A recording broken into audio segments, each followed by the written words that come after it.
Today's case brings us to the country of Yemen, a Middle Eastern country not in many people's top 100 desirable destinations list. And maybe for good reason. The country has been facing war, terrorism, poverty, and abject famine for decades now, which is why it was probably a surprise to everyone around her when Dr. Nimisha Priya packed up her bags and left India for a new life in Yemen. So, let's start by introducing the country of Yemen.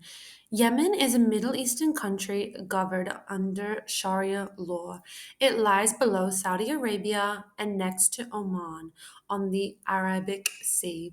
Yemen is largely considered a failed state with an official government who realistically does not hold control of the country, but it is instead fragmented and run by extreme Islamist groups, particularly the Houthis in the north. Yemen is both hated by and a concern for most of its neighbors, who are in comparison quite stable and very wealthy countries. You probably know of the country from recent stories over the past couple years concerning the Houthi rebels attacking cargo ships coming through the Red Sea via the Suez Canal. This, of course, pissed off the wider world, but also another country in its backyard, Egypt, who relies heavily on the Suez Canal as an income stream. So let's just say none of Yemen's neighbors are particularly fond of them. But this couldn't be more true than for Saudi Arabia, who has spent several years bombing the country, mainly due to their own interests of not wanting any extremist group uprising or separatist movements picking up in their own country, inspired by the Houthis' own movement across the border. Therefore, the Saudis particularly are trying to target anyone part of the Houthis, but of course, civilian collateral damage have been in huge numbers.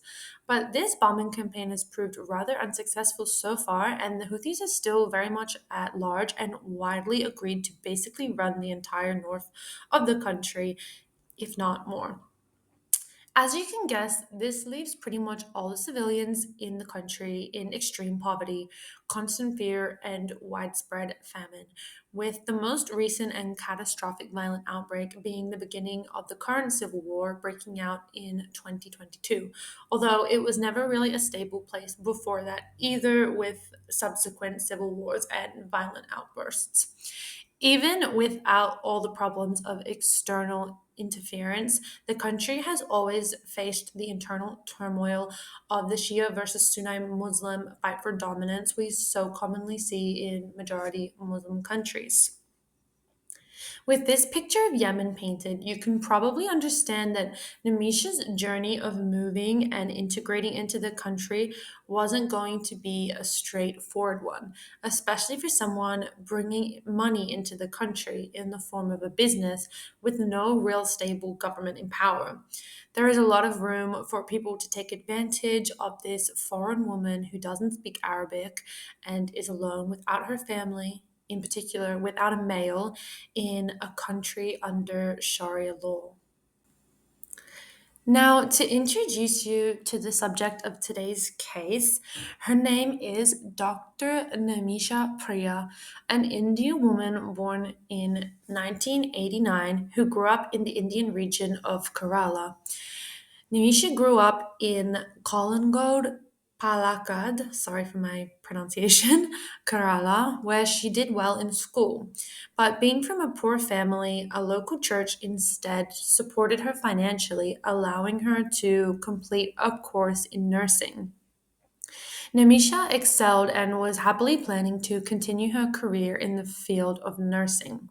However, even though the church helpfully paid for Priya's nursing studies, after her studies, she received the upsetting news that prior to beginning her studies as a nurse, she actually hadn't finished and passed her school leaving exams, which unfortunately meant for Namisha Priya she was not able to practice as a nurse in India.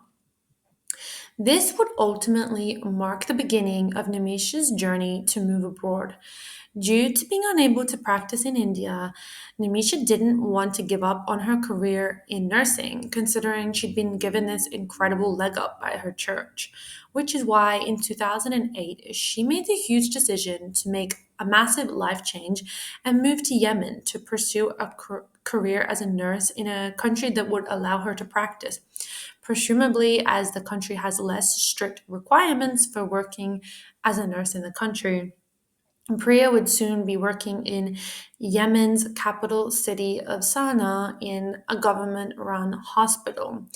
And also, back in 2008, Yemen wasn't in as much of a precarious situation as it is now. So I think back then it was a bit less shocking of a decision to move to Yemen as it would be in 2025.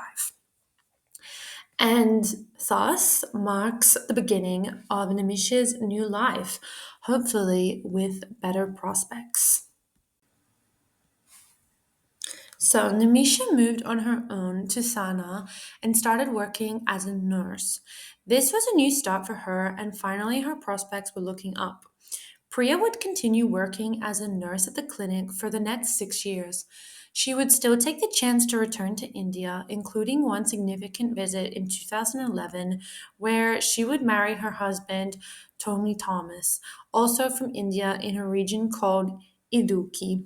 But this wouldn't bring Nimisha back to India to live. Nimisha was serious about her career and longed to continue practicing as a nurse. Therefore, Nimisha and Tommy, her new husband, would both return back to Yemen together for Nimisha to continue working at her job as a nurse at the government run clinic. Over the next year, Nimisha would continue working, but the issue was she wasn't getting paid much. But by the end of 2012, Nimisha and her husband welcomed their daughter into the world in December, a blessing for the couple, but quickly they couldn't help but come to terms with the reality that they were struggling to afford their life with their newborn daughter. They agreed they needed to do something about it. So in 2014, Nimisha decided to leave her job at the government run hospital to start her own clinic to be able to improve her financial situation. But there was a rather big inhibitor, and that was that only Yemeni citizens could start their own business in Yemen. And so, after much deliberation between the married couple, they decided to approach a regular at the clinic Nimisha currently worked at, a local man who owned a textile store named Talal Abdo Mahdi. A year later, in 2015, Nimisha, through her business partner Talal, opened her very own 14-bed facility. However, it wasn't really her very own facility. Nimisha and her husband had to succumb to an ownership percentage less than ideal, as Talal owned 67% of the business. But Nimitra and her husband felt they didn't have any other option due to Yemeni business ownership laws and how hard it was to find someone that they could trust, or at least think they could trust. This was, of course, a big risk for the couple with a Yemeni citizen they didn't really know well owning more than half of their clinic. But Priya and her husband being financially at risk as they are the ones that took out loans to finance the opening of the clinic. And I'm not entirely sure where they took out the loans from, but my assumption would be probably from a bank in India rather than in Yemen, as it seems that the Yemeni government isn't, very open to lending out money or giving business licenses to non-Yemeni citizens. So the environment surrounding the beginning of this clinic opening wasn't positive, as Nimisha's previous boss also expressed his dismay in her opening her own clinic. And I'm not sure if this was because she's a woman or due to her clinic being competition, essentially. But I read that he also had something to do with kind of forcing her to accept a low ownership percentage of 33%. So business went on from the start of 2015. with her clinic being named the Al Aman Medical Clinic, and it took off. Priya decided to take a trip back to Kerala with her husband and daughter, presumably to visit family. Their Yemeni business partner Talal even came with them and stayed in their house, suggesting a high level of trust between the three. This visit took place in around March to April of 2015, which would coincide with a major event happening back in Yemen that would see Namisha's husband and daughter being denied entry back into Yemen and after this visit. And this was, of course, the major breakout of the Yemeni civil war. Talal was, of course, granted re entry, being a Yemeni citizen, but Namisha was also granted re entry as it was decided she'd invested so much money into the country through her business that she could come back to the country even in these extremely volatile times. And I just want to point out that in this time, I think perhaps the Yemeni government wasn't giving them, re-granting them entry, but also the Indian government was banning Indians for traveling to the country at this time. So Nimisha and Talal returned to Yemen amidst a civil war rearing its head violently to continue running their clinic. This is when things really started to take a turn for the worst, and it would appear Talal wasn't a man Namia could trust after all. He was using this opportunity to take advantage of his business partner, who was basically giving him free money, in my opinion, now that she was all alone without her family and an Indian travel ban. Things escalated rather quickly, and within just the following months of 2015, so from April or May onwards, Priya has stated that all of a sudden money started to stop coming in.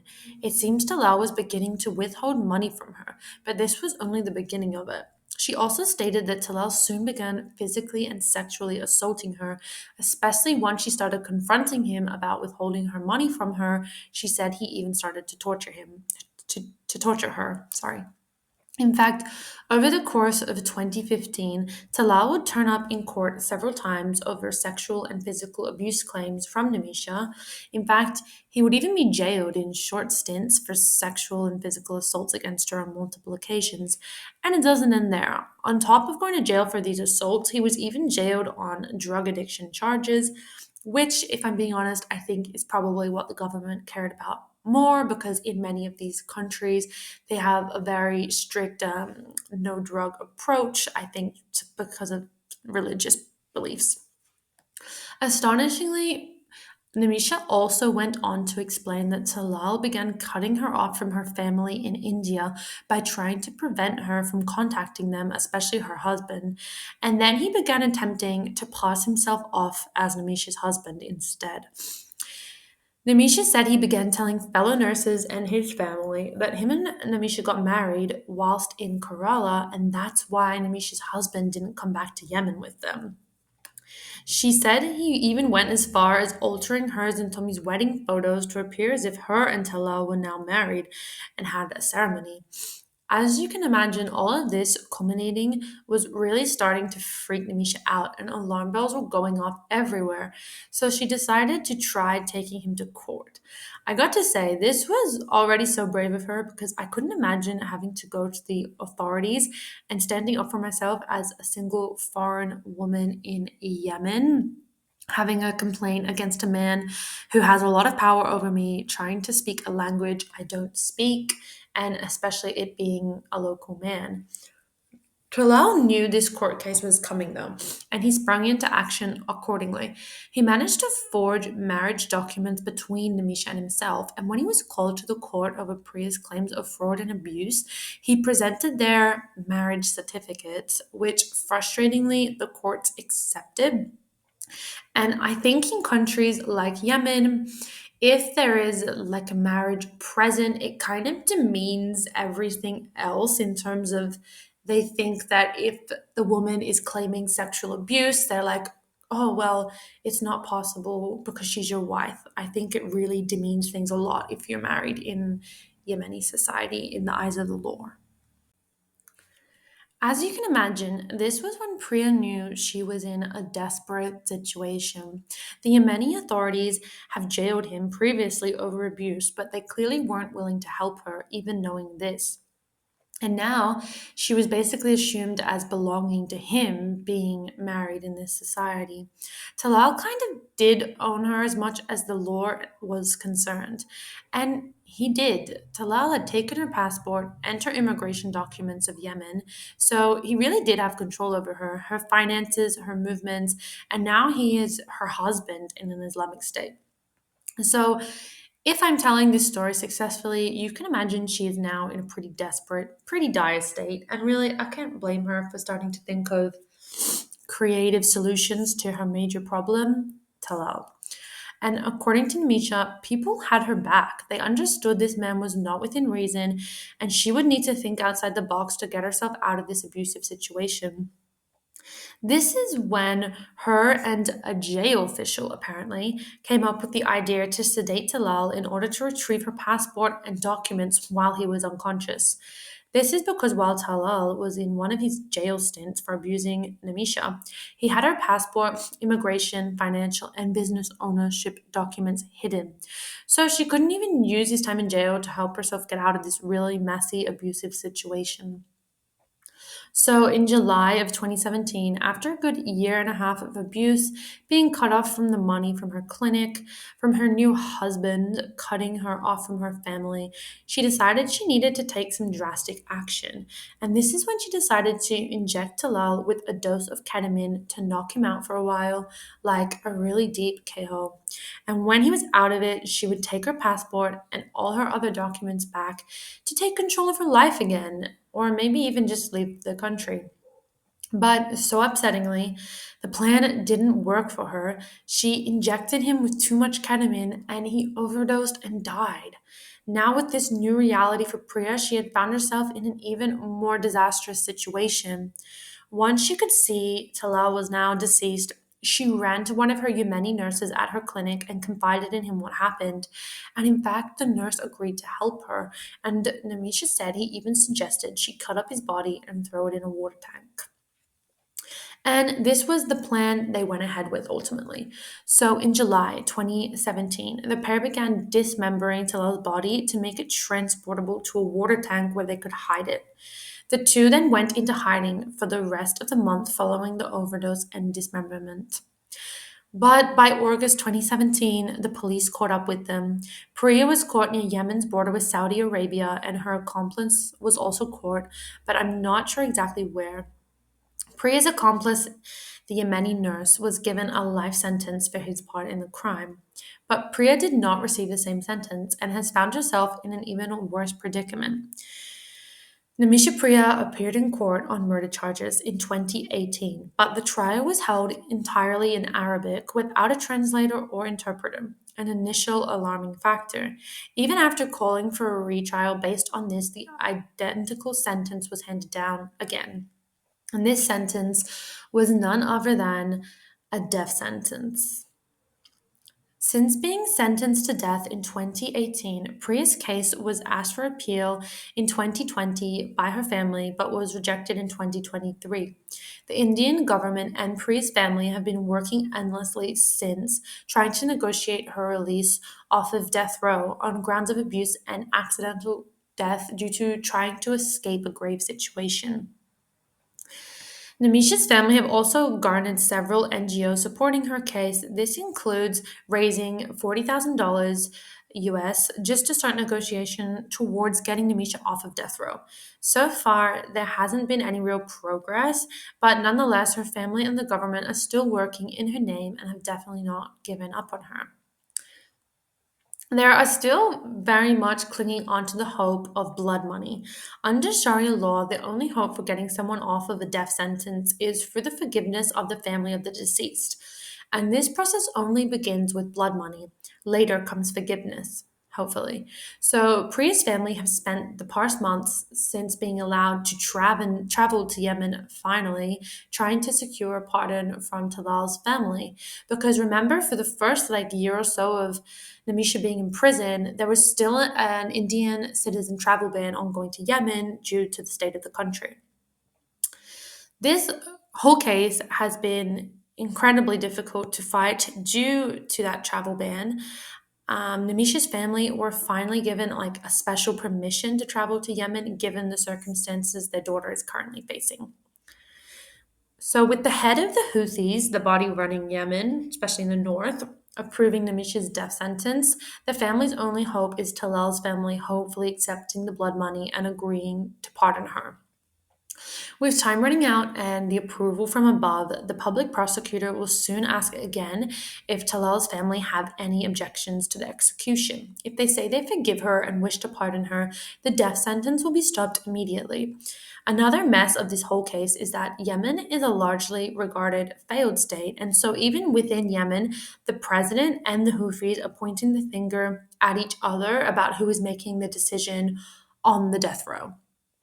And crazily, through all of this, Priya has no idea what is going on outside her prison cell or of any updates regarding the hopes for her pardon.